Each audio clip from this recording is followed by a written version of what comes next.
जी हाँ दोस्तों, अल्लू अर्जुन की पुष्पा 2 का ट्रेलर रिलीज हो गया है और रिलीज होते ही बॉलीवुड में मचाया हड़कंप, जिस पर फिदा हुए किंग खान शाहरुख खान और दिए अपना कड़क रिएक्शन। लेकिन वीडियो पूरा वॉच कीजिएगा भाई। जब मैंने इस वीडियो को देखा तो मेरी आँख फटी के फटी रह गई और साथ ही साथ में मेरा गांड भी फट गया दोस्तों।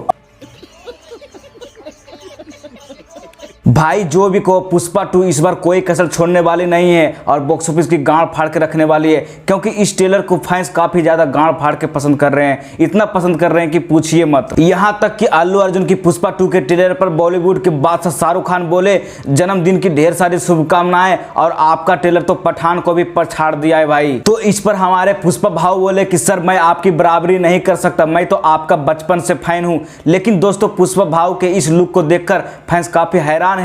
इस बार पुष्पा 2 सारे रिकॉर्ड तोड़ने वाली है, इसमें कोई शक नहीं है। अच्छा, हमको सिखा रिया है। और दोस्तों, आपको मजेदार बात बता दें कि पुष्पा 2 का ट्रेलर सिर्फ इंडिया ही में नहीं बल्कि विदेशों में भी गांड फाड़ के पसंद कर रही है। और आपको पुष्पा 2 का ट्रेलर कैसी लगी कमेंट करके जरूर बताइएगा हमें।